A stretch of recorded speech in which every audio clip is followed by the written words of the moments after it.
The wind howled across the barren field, whipping through the broken wooden fence that barely stood anymore. Winter had crept in early this year, turning the grass to frost and the trees to silent sentinels. And in the middle of it all, tethered to a rusty post, stood a horse, his ribs showing, his eyes hollow, and his spirit barely flickering.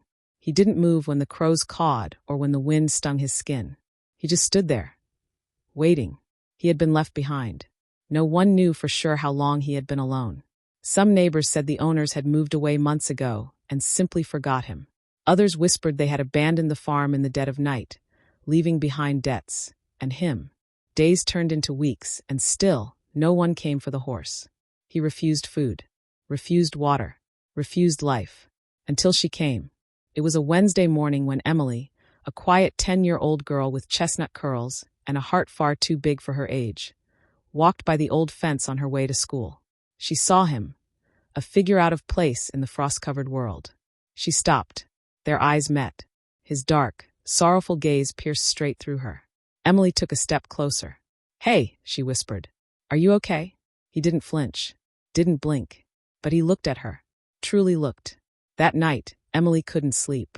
She kept seeing his eyes, so full of pain and something else.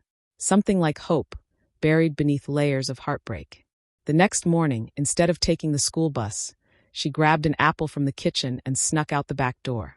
Her boots crunched over frost as she approached the horse again. He hadn't moved. The wind still tugged at his unkempt mane. Emily held out the apple. "Please," she said. "You have to eat." He stared at her hand, then turned his head away. Tears welled up in her eyes. "Why won't you eat? Don't you want to live?" she asked, her voice cracking. She stood there for nearly an hour, talking to him, telling him about her school, about how she didn't have many friends, about how she always felt a little out of place. Something in her loneliness matched his, and though he didn't touch the apple, he listened. The next day she came again, with carrots this time, and a blanket.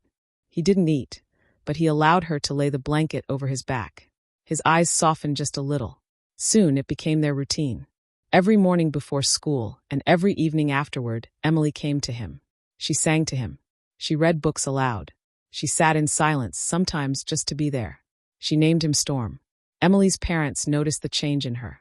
She was waking up earlier, coming home muddy and late. They asked questions. She answered half-truths. One evening, her father followed her. He saw the horse, bones pressing against skin, hooves cracked and overgrown, barely clinging to life. "Emily," he called. She turned, startled. "Please, Dad," she said, standing in front of Storm protectively. "He needs me." Her father's heart cracked. He saw it. The connection, the desperate bond between the broken horse and his daughter. He said nothing, only nodded. That weekend, they brought hay, water, and called the local animal rescue. The vet arrived. Storm didn't fight. He simply stood there, eyes locked on the girl who refused to give up on him. "He's severely malnourished," the vet said. "He's given up. If he doesn't start eating soon, I don't know if we can save him." Emily's voice trembled. "But he has to eat. He has to." That night, she snuck out again. The stars glimmered above her as she crept through the fence with a lantern and a fresh apple. She placed it in front of him and knelt down. "I know someone hurt you," she whispered. "I know you're tired. But I'm here now. I'll stay. Please, Storm. Just take one bite. Just one." Silence. Then slowly, painfully, Storm lowered his head. His lips brushed the apple. Emily's breath caught. He took a bite. Her lantern flickered as the wind howled again. But this time it felt different. Softer. Like the earth had exhaled. Like hope had stirred. She laughed through her tears, petting his neck. "That's it. You're going to be okay. I promise." Storm nuzzled her hand gently. But not everyone believed he could make it. And not everyone wanted him to. To be continued. Storm's bite of the apple changed everything. The news spread fast in the small countryside town. A starving, abandoned horse had finally taken food after weeks of silence. And it was all because of a 10-year-old girl with muddy boots and a stubborn heart. Emily came every day after that, and Storm began to eat, slowly, cautiously, as if unsure whether he was allowed to live again. The vet returned and nodded. "He's responding," he said. "It's going to be a long road, but there's a chance." But not everyone was thrilled. Rumors began swirling at the town diner, over coffee and gossip. "That horse is dangerous," someone muttered. He's too far gone. Another said, what if he snaps? That little girl's going to get hurt. Emily didn't care. To her, Storm wasn't dangerous. He was just broken and healing. One afternoon, as she arrived with her school bag swinging and a packet of oats in her hand, she saw a red truck parked by the fence. Two men stood near Storm, holding a rope and talking in low voices. Hey! Emily ran up. What are you doing? The older man turned. We're from the county. Got a report about an abandoned horse. Might have to take him to a shelter. No, she cried, stepping in front of them. He's not alone anymore. He's mine. They exchanged glances. Sorry, kid. Animals like this, we need proper clearance. Paperwork. Ownership. This isn't how it works. Her eyes burned. He'll die if you take him from here. He just started eating. Please. Storm, sensing the tension, let out a soft whinny. Emily turned and placed a hand on his neck. You remember me, right? She whispered. He gently leaned into her. The moment hung heavy. One of the men hesitated. Look, maybe we give it a week. If he keeps improving and the vet signs off, maybe he stays. But only if someone takes responsibility. Emily nodded fiercely. Me. I will. Back home, her parents sat her down. Her mom said gently, we can't just keep a horse. It's not like adopting a puppy. I know, Emily said quietly. But he's alive because of me. Doesn't that mean something? Her father looked at her mother, then back at Emily. All right, we'll try. But he stays here. No more sneaking off. And we're calling the rescue group tomorrow to make it official. That night, Emily sat on the porch while Storm stood in the small pen her father had helped fence beside their shed. He looked out at the stars, ears flicking as if listening. See that? She whispered. That's our sky now. You're safe. Storm blinked slowly, then lowered his head to graze. Over the next week, things got better. And worse. Storm gained weight. His eyes grew clearer.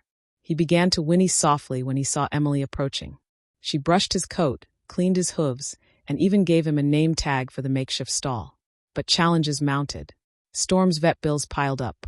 Emily's parents took on extra shifts. Some neighbors complained about the smell. It's a quiet street, one said.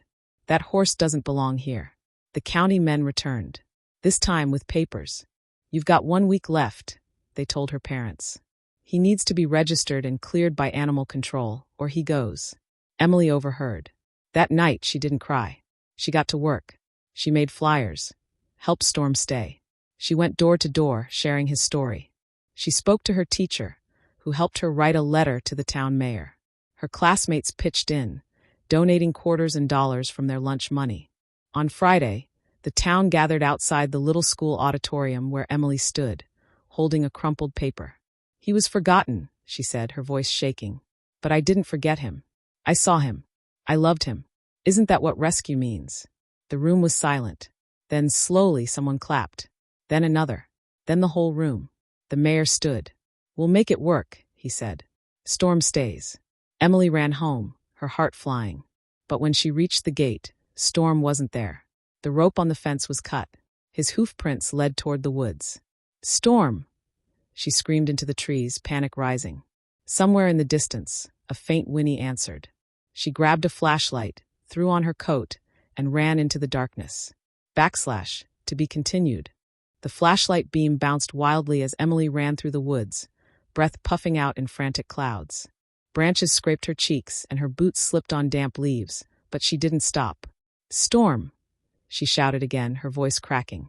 Another whinny, closer this time. She turned toward the sound, heart pounding.